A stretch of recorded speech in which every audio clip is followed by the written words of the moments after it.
The Life Outdoors Radio Show with Nate Bailey. Everything you need to know about hunting Southern Oregon. Wake the wild within.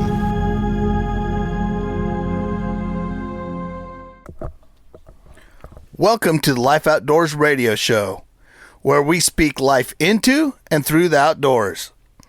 And one of the things that I'd like to do before we jump into this week's show is I want to talk about somebody who has partnered with us, who we use their product very much, and that is Squatch Juice. They have created a product that is a energy drink and a hydration drink. They have both.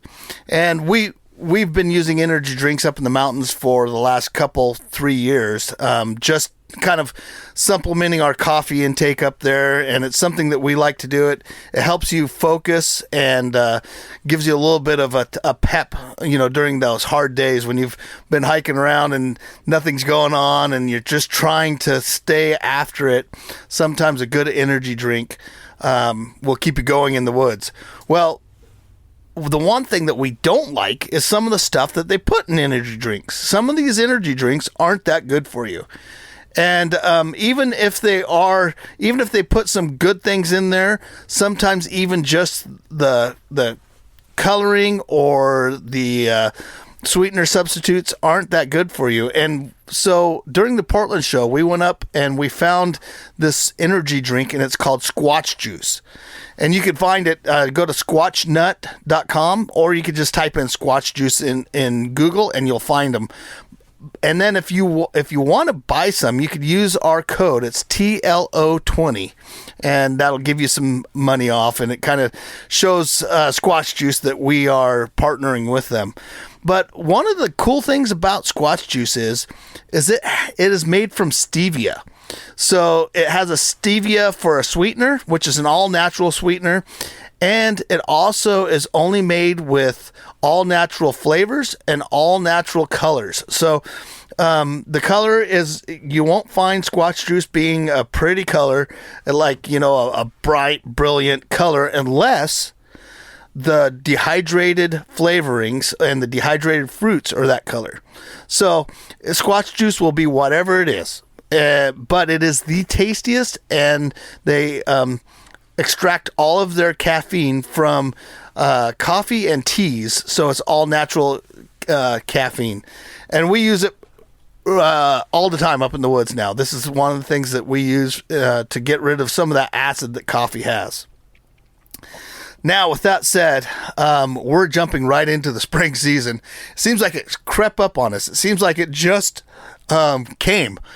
And this last weekend, we've had, last Friday and Saturday, we had the youth opener on Saturday. So we did the youth turkey hunt extravaganza, where we spent the night in the woods, got our shotguns patterned and got to shooting a little bit and talked about how we were going to hunt turkeys. And then Saturday we went out and did it.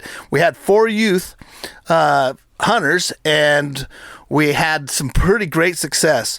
I will admit, though, the hunting itself was not the best. As far as the youth openers are usually, we just didn't have a lot of gobbling. A lot of turkeys around, just not doing the turkey things that they were doing, like even the day before. The day before, we even ran into a lot of turkeys out gobbling and strutting and doing their stuff. But it turned a little cooler, and we had some pretty heavy cloud cover. And so the turkeys that we normally get gobbling and normally have doing, big turkey things, weren't doing it this opener. It was pretty slow. We did get into turkeys, though, and we got one killed, and then everybody got to be around turkeys, and everybody got to have part of that whole experience. But one of the things that I really want to talk about is the fact that, you think on a youth opener, usually it's like every youth is just whacking turkeys first thing in the morning, and this one wasn't that. And I was kind of worrying about it, and I kind of looked at it, and I was thinking, man, this is kind of strange. But then looking back, I just started thinking, man, what a blessing it was that they didn't just go out and whack something. that they had to sit in blinds and shake and get a little cold, get uncomfortable. And that we, on the property that my group was on, we hiked around the property and we sat and called and had some turkeys work with us, and then they turned away. So the kids had to go through these disappointments. So there was these emotional things that they had to deal with. And then, of course, the day before, we had turkey targets that they shot, and then we counted the BBs that they got inside the head, and whoever got the most BBs inside the head won, and they got some turkey calls and some stuff. And so that was during that whole system. So, it almost probably bred a little bit of competition to see who could get the biggest turkey, who would get the first turkey, and those kind of things. So I could see it in their minds about all of that. I could see, you could just look at them, and we had one young man and three young ladies, and the young man, he kind of felt pressure, like he was supposed to be the top hunter or something like that, it's kind of crazy when you start looking from the outside in. And that was kind of the dynamic, other than the fact that everybody was happy for each other, and they all been shooting. The day before, we shot 22s, and we're shooting them at 260 yards and shooting steel with them. And so each time everybody would hit the steel, everybody would start clapping, and it was just one of those things where there's some competition there, but at the same time, we wanted to have a bunch of fun and support each other. And we could do that.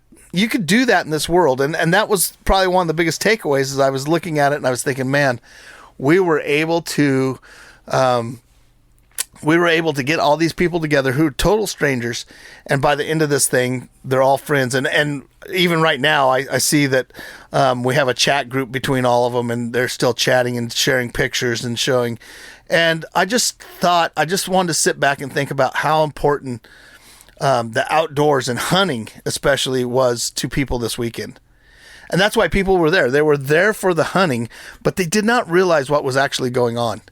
They didn't realize that, through the hardships and they had to spend the night, and everybody, all the kids thought that they were dying because it was cold, it frosted and things like that. But they thought that they might be dying because of how cold it got, but they really weren't. We made sure that they had plenty. Their faces probably got cold. We made sure that they had plenty of covers, and then we made sure. And then in the morning when we got up, we had to get up at 4:00. I got up. It's pretty funny because I got up in the morning, and they asked me, will you make sure that we get up? And I said, oh, sure. I'll make sure that you guys get up. And we got up, and and I was bending over, and when I bent over and I hit the button inside, the panic button on my keys at 4:00 in the morning. And so my car went off, and all the horn and the lights were going all over the place. So I made sure that everybody did get up. That was a for sure thing. But it was pretty interesting because I saw all the kids in the morning starting to get together and talk. And they were all telling each other. And these are the things that you do when you stand back and you just look and you watch what's going on. These are the things that you look for when you're trying to do what we're trying to do. We're trying to get people in the outdoors so they know something of God. And that's how we speak life into. So like outdoorsmen, we're talking to outdoorsmen and telling them why they really enjoy the things that they enjoy. And so that's the into the outdoors part. And then we're trying to bring people in the outdoors so that they could see God through the things that are of the outdoors. Because, the Bible tells us that we're going to know something of God, his infinite power. Romans 1:19 tells us that we're going to know something of him because of the stuff he made, and namely his power. And so we're trying to get people out there so they understand God's power in the outdoors. And you could see it in these kids. And kids are so much... They don't have as much worldview issues. They don't have as much things that were placed on them, or as many ideas that were trying to be woven into their heads. And so they naturally jump at this a little bit easier, and it's just fun to watch. And I standing back and watching it, I was thinking, man, if we could do this more, if we could get more kids out there and more adults, young adults, more fathers and sons and moms and sons and or fathers and daughters and moms and daughters, if we could get these people in the outdoors, it almost brings us away from everything that's in the outer world. It's kind of pulling away at that. I call it the world matrix, this matrix of modernity that just relies on humans and matter and the things that we build. If we could get people outside of that, we're going to be able to, see a little bit more of what's going on in the outdoors. And that's what we exist for. And that was happening. That was happening that morning. Now, Friday night, so we went hunting Saturday morning, but Friday night we talked a little bit about the creation and how God makes the creation to make us look at it, and that kind of gives us the questions that drives us to the Bible to find the answers for. And that's what we're looking for, because everybody experiences things of the creation. So that should drive us to want to know more.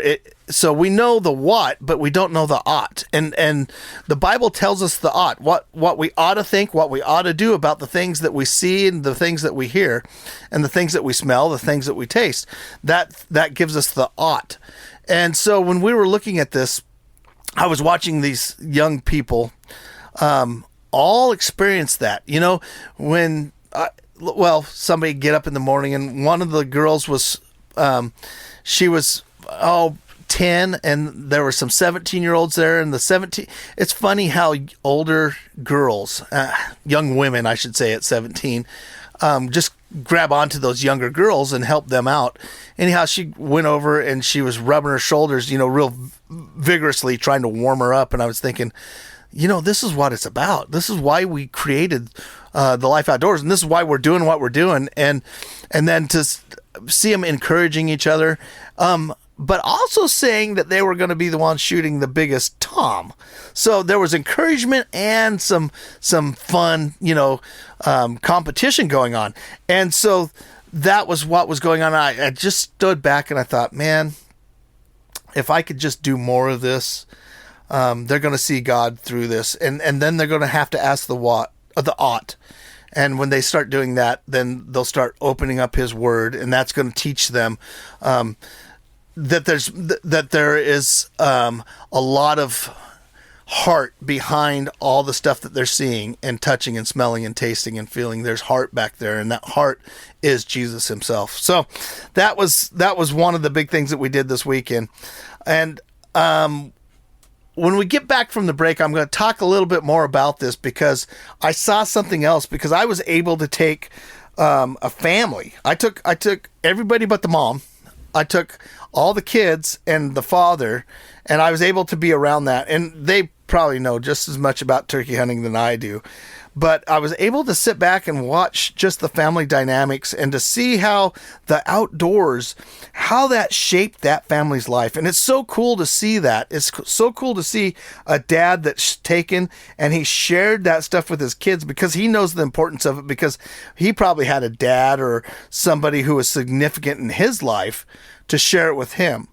And so when we see that, those are the kind of things that I want to point out as to what we're doing with the Life Outdoors. That's exactly what I'm after. Is I grew up in the outdoors, and I found a lot out. I found out a lot about God. Like I knew He was there because of the outdoors, but I didn't have all the oughts. And I went to the Bible, and I went to learn the books that taught about the Bible, and I listened to people who talked about the Bible, but ultimately, I listened to the Holy Spirit speak into the Bible, speak into the stuff that I was seeing, and He did it through the Bible. And that's where we started looking at what exists and what is real, and all the realities of life. So that's something that I really want to bring into this radio show, and that's something that I want to bring into everything that I think the Lord has placed that inside of me. I think His Spirit is bringing this out in me, that He's put me through all these experiences to bring this to you guys, and to be able to say, hey, look, this is what I saw when I was a kid through the outdoors, and this is what it brought out in me, and I think it could probably have something to do with your life too. or even young adults, because there's so many young adults out there that have not experienced the outdoors, or they have and they've experienced it without thinking about all of the things, the realities that God placed in the outdoors. And I'm here to try to get them to think that direction. And that's what we're trying to do here at the Life Outdoors. So with that said, when we get back from the break, I'm going to tell you a little bit about the turkey hunt itself, because it was a fantastic time. And I wish, well, when we get back from the break, I'll tell you all about it, because there was a lot of cool things that went on during that time. So with that said, you guys, this is the Life Outdoors Radio Show. We're going to pause here for a couple of words, and then we'll be right back. Hunting Southern Oregon. The Life Outdoors Radio Show on Gold Country Radio with Nate Bailey. Keep it tuned right here for more ways to perfect your craft. Coming up next, Wake the Wild Within.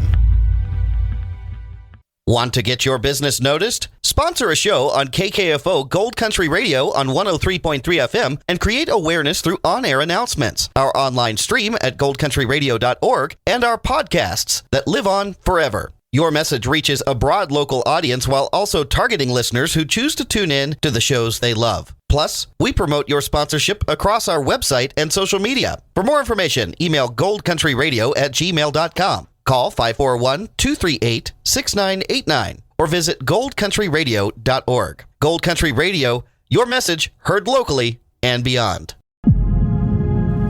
The Life Outdoors Radio Show with Nate Bailey. Everything you need to know about hunting Southern Oregon. Wake the Wild Within.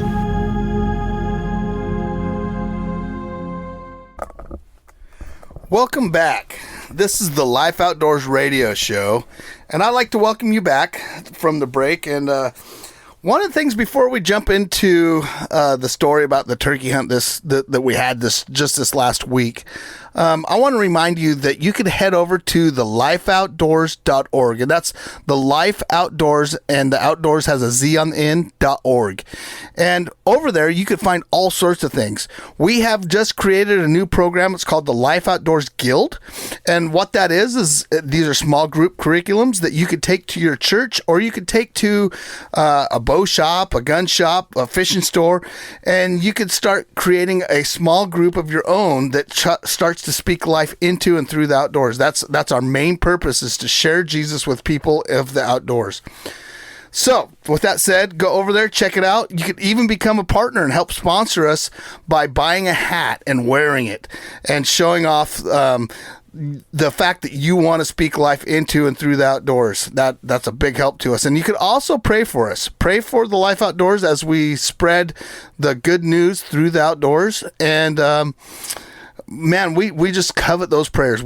That is one of the things that we know moves what we do and protects what we do. And we just ask that, you can pray over our ministry and what we're doing, trying to speak life into and through the outdoors. So with that said, let's jump right into the second day, Saturday, this last Saturday of the youth turkey hunt. Now, you got to understand the dynamic of this. There was a dad with two daughters and a son. The son has left the house. He's grown up, and he was going to college, and he's working, and he lives outside of the house. And so the two daughters, for not very long though, he's just old enough to be gone for a couple of years. And so the two daughters probably missed their brother immensely. And this was a time for them to get together. And dad was with the son, and dad was with the daughters, and dad brought the daughters and grabbed the son on the way down. And they were there. And we, this on the Saturday, it was fun just to watch those girls grab onto the other kids that were there. And be able to just kind of be mentors to them as well. And I took my dogs up there, and they had the dogs. They were down by the creek catching fish and pulling periwinkles out and throwing sticks for the dogs, and just being just being mentors to those younger kids, showing those younger kids that, hey, this is how we be wild in the woods, but yet be respectful and understand what we're doing. And it just reminded me of the good old days when I was still raising kids. I still have kids, but I'm not raising them anymore. They are full grown adults and they're teaching me stuff now. But you guys might have even come across Gage and Chase and Aaron's at some time. Maybe on our YouTube channel you've seen them. But it's amazing to see how this whole dynamic works, right?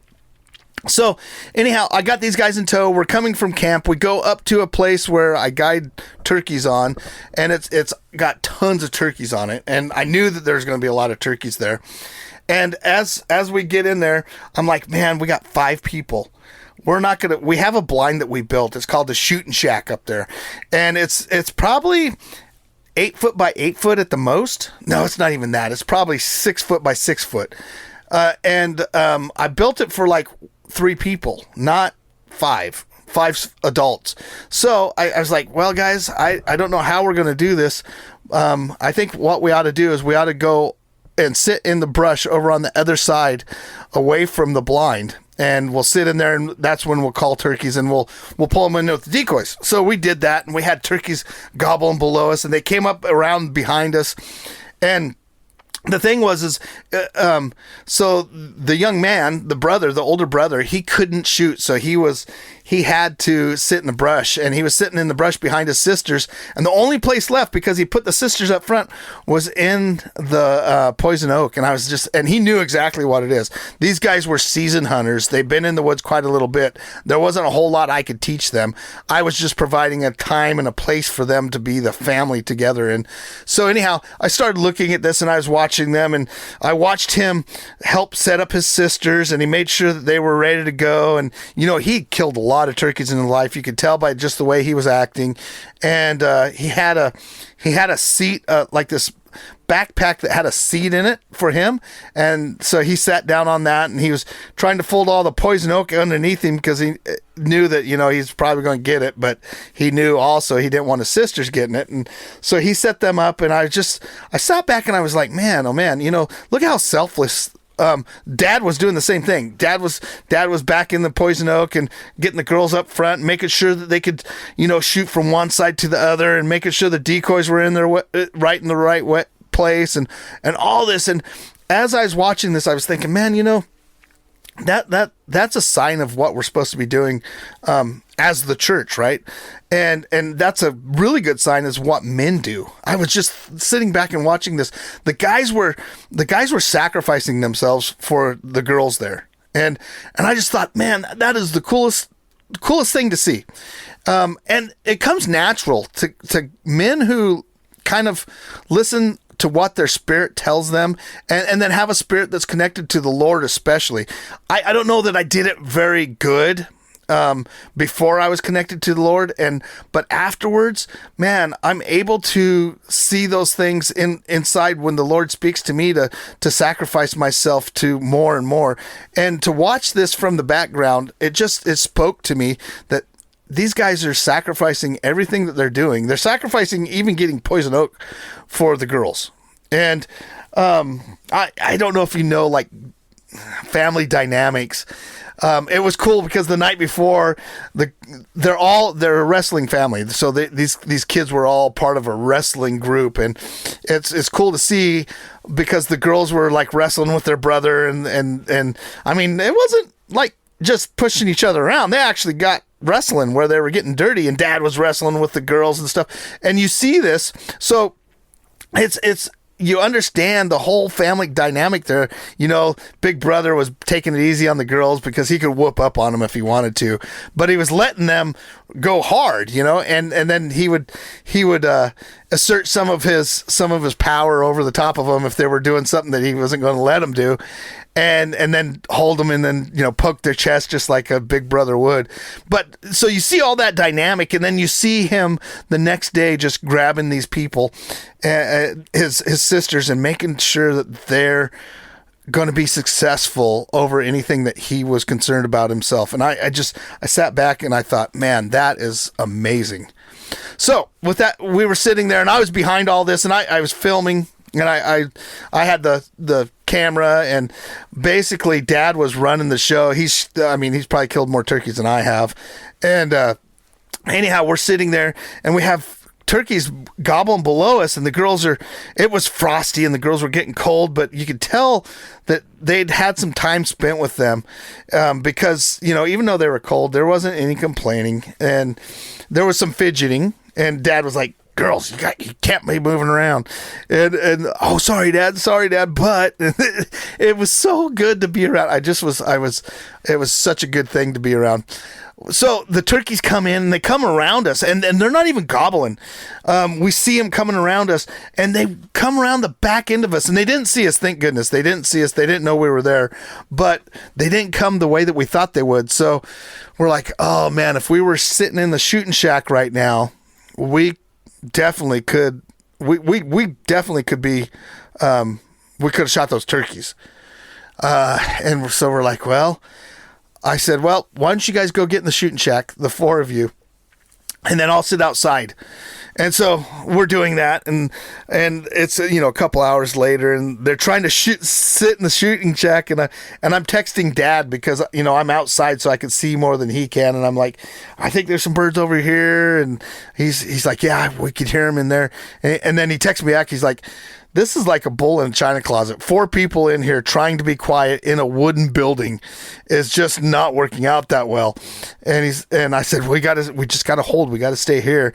And he's like, well, we got both girls ready to shoot, but I think only one of them's going to be able to shoot out the one corner. I said, well, we'll just try to let the turkeys get there, and then maybe we could get a couple turkeys at the same time. And so we wait there for another 20 minutes, and I'm like, I got to go use the restroom. So I text him, hey, I'm going to go look and see if the turkeys are down here, and I'm going to move. And about the time I got the text out, I heard beep, beep, beep, harp, harp, harp, harp, coming up the road towards us on the left. So I text him really quick. I'm like, hey, man, they're coming up on the left. We got turkeys coming on the left. And so I could hear him inside because I was just on the outside of the blind. I was just hidden on the outside of the blind. And so I turn on the camera, and I'm getting everything fixed and focused, and here comes a hen, and I get perfectly focused on that hen, and I'm manually focusing everything, because if you manually focus, it gives you that great field of depth, and you got your camera wide open, so it just makes it look more cinematic, and I'm following these turkeys, and all of a sudden I hear whispers inside. I hear, off to the left, there's a big tom off to the left, and sure enough, here comes these, and it was a Jake coming off to the left, and there were 3 of them, and they were just kind of starting to come in. They saw the decoy, and the hen just started getting a little sketched out about that decoy, and I'm still just sitting here filming the whole thing. I'm thinking, man, this is the greatest ever. This is going to be such a good film, and I have the turkey in there, and I got him in perfect focus, and I got he's walking through the brush, and all of it's out of focus, but the turkey is, and he's standing there, and he's looking around, and I'm thinking, shoot, you guys got to shoot, and they were waiting for a shot on both turkeys, and I'm just, it's excruciating, right? It's probably 30 seconds to maybe even a minute. But could you imagine, time slows down when you got stuff like that going on, and you got a turkey that's kind of starting to get a little bit nervous, and that it's going to be hard to get more turkeys to come in later, and you want success so bad. You want these kids to succeed so bad. All was going through my mind, and I couldn't say anything because I was out in the open. I was next to the blind. I was behind a little tree, but I couldn't reach down and text like, shoot, shoot, shoot. And my heart was just coming. I was just thinking, oh my gosh, what's going on? And I could hear them, and they're trying to move the chairs around without being loud, and trying to get. And all of a sudden, I hear, just go ahead and shoot it, sis. Just go ahead and shoot it. And I'm thinking, wow. So I hear a shot ring out. I watch one of the turkeys drop, and the other turkey runs off. And I'm thinking, oh man, what just happened there? And come to find out, of course, it erupts in laughter and good job and all this, and that he got hit hard, and we know that he's dead out there, and we watched him fall. And I looked down and I thought, oh, this is the best video ever. And then I looked down and the green standby, not the record, was in the screen. I never pushed the record button. I'd done all the other stuff to make sure that this was going to be perfect. And I never recorded it, and I'm thinking, and then I hear in the blind, people are trying to get out, and I'm like, wow, that was amazing. And I thought for sure, we were going to shoot two at once, and one of the sisters just said, man, I can't get on him, he's going to leave, and she sacrificed for the other one. And I thought, this is the church. This is what we do. And I watched it all day long. I watched the men sit in poison oak. I watched them carry bags. I watched them move decoys. I watched them help with finding the turkeys. And it was this reciprocal thing where there was some competition, there was some laughter, they were playing the day before, and all these things were going on. And I thought, man, this is family. This is what it's about. And you guys, that is exactly what the church is about. That's what we're doing at church. We don't go to a building. We go to a place where the church meets. And that could be in a building. It could be around a campfire, and it could be out in the middle of nowhere, and it can be in a building that has got stained glass and pews. But we got to understand that the church is us. And we are the family of God, and he meets us there. He's the ultimate sacrifice. He's the one that sacrificed for us on the cross. And he's the one that would sit in the poison oak. And he's the one that would make sure that his brothers and sisters are successful by going through the grave. And this Easter, you guys, this is Palm Sunday when we're recording this. Understand what's going on this Easter. And I encourage you to meditate on that. When you're out in the woods chasing turkeys, when you're maybe on the lake trying to catch fish, or when you're just looking at a sunset, start understanding the family of God and start understanding where you fit in that and how you're supposed to be a part of it. The kingdom of God is here now, and we're supposed to be doing stuff in it. And that includes turkey hunting. That includes going and sitting in a pew and listening to your pastor brother, and that includes also going and mowing your sister's lawn. All those things. But understand that you're doing that because it's something that's supernatural and is beyond this earth. And that is what the Life Outdoors is about, and that is what we're trying to bring to the earth and trying to bring into this world matrix. And hopefully you guys are getting something from this radio show. And if you are, please drop us a line or drop the radio show a line. Let us know that you're listening, because it just helps us continue to move this stuff forward. All right, guys, thank you for listening. And please go over and support Squatch Juice. They're helping us get this stuff out to you guys. And until our next week's edition, just go out there and keep living. Thanks for listening to the Life Outdoors radio show. Tune in next Sunday evening at 7 p.m. to continue to hone the primitive skills that man has always been meant to master. Hunting, Southern Oregon. The Life Outdoors radio show with Nate Bailey. Wake the wild within.